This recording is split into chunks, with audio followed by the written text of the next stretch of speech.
Why in the world did I go into social work? And it became clear to me. Why? Just the universe had a plan. There was a plan for me.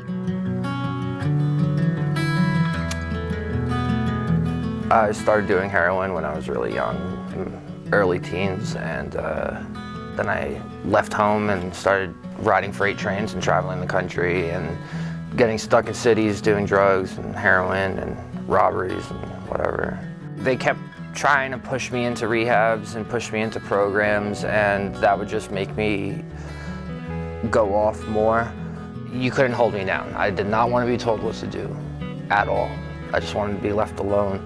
And that's basically why I left, to just find my own way. So fast forward 5, 6, 7 years, and I finally reached out for help. You asked me 10 years ago, I would have said it was because they're overbearing and controlling and codependent, but I was a nightmare, and they didn't know what to do, and they didn't want me to die. So they did everything in their power to help. It's been great ever since, and so like I see that where it all came from, and I recognize now that it was love. For Madeline to have come through this unscathed would have been a miracle.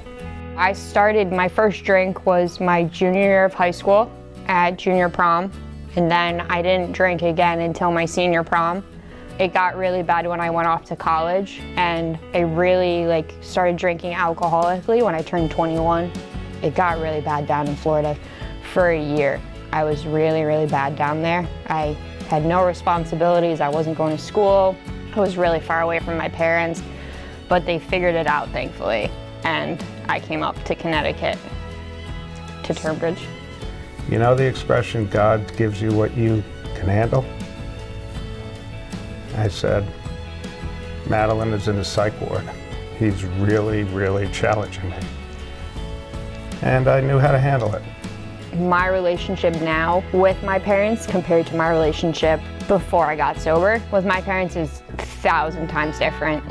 I willingly come back to Jersey and spend weekends with my parents because I want to hang out with them. They're my friends now. We didn't know anyone who talked about having a child with mental illness or substance use disorder as a mental illness. No one started going to Nar-Anon. There was something very compelling about being there. There was some sort of sense of peace I felt, of not being alone and not being alone with my thoughts. That was the worst part. And despite how uncomfortable it felt, I kept going back. The way I looked at it was, my child's disease was killing me too, and I have the power to control that. I can't control what Greg's choosing to do, but I need to control what I'm doing. It took me a lot longer. Why do I have to go to parent support group meeting? That didn't seem like a good use of my time. And luckily my ears opened up once and I listened to Lauren. It was just terrible existence. So meetings were a safe place to be, where I could really be honest with how I felt and not feel like I was going to be judged. And Greg went to Caron, and I felt more of that. I love the power of a group, and I said to them one day, listen, I would love to start a parent support group for you. Lauren was the person who we were introduced to who was running the group. And we looked at each other, we're like, we got this, we know what to do. And people started talking, and it was like, oh my God, we found our people. We found where we belong, and we never looked back. I mean, Tuesday nights became our religion to go to these Tuesday night meetings. It was our lifeline. Shame thrives on loneliness and isolation. It was being in this group and being able to express myself and being able to really listen. And we showed up, and there was Jay, and his story was just amazing. I mean, our heads were spinning, we were still scared out of our minds, and we all felt like, my wife and I felt like we would just be a complete mess. And here he is showing up, and the picture of strength and support, and there to help himself, but really also to help other people. And it was magic, honestly. So we kept going back, and he was in some ways the headliner for me personally, as a parent.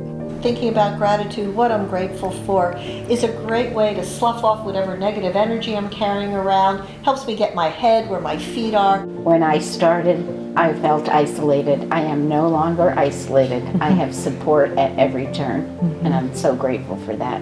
I just feel it's one of the greatest blessings in my life, and it's an example of how something in your life can be awful, and you can think, I'm never going to get through this, and you come out on the other side stronger. And I do feel the reason why I'm stronger is this parent group. It's really scary to think about the me pre-parent group, because I did not have vocabulary. I did not have a friend group that understand it. It's a long road when you're doing it on your own. And on a typical Zoom meeting, we might have 25, 30, 40 people on there. And then there's something really powerful that surpasses understanding about why hearing somebody else sharing just gives you some little nugget. Like you thought you were underwater that day, and like somebody threw you a straw and you could breathe again while you're underwater. I chose to give up everything to help protect or fix my qualifier John. And with that, I gave up so much. I'm not canceling anything anymore. I don't know where I'd be without Lauren. Before, if he relapsed, I would have stopped my whole life. Ended up, getting in my bed with the sheets over my head. Now, I'm like, all right, you know what you need to do? I know what I need to do. And it's so much better feeling. And just when I think I've got it. She is probably the most compassionate, empathetic, calm mother and teacher that I've ever met.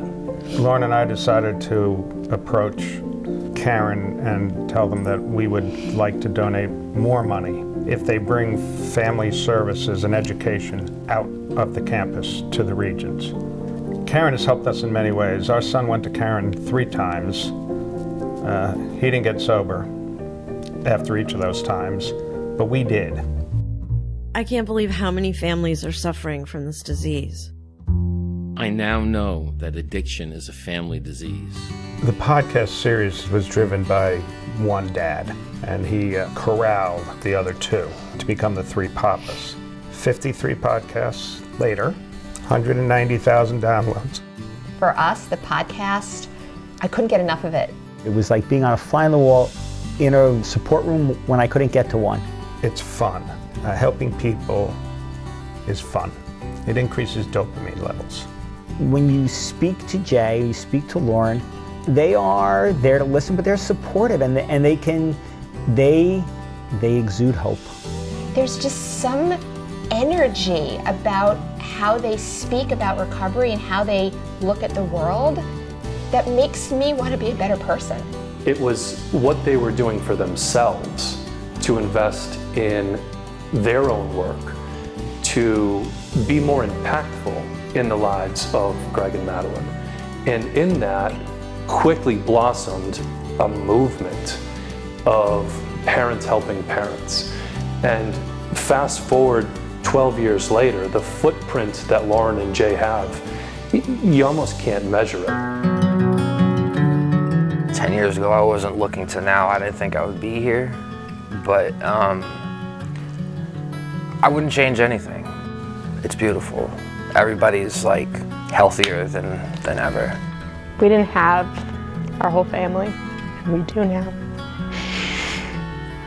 She's like, cool, like we wouldn't be doing these things together. We wouldn't be spending this time together. I used to only call my parents if I needed something.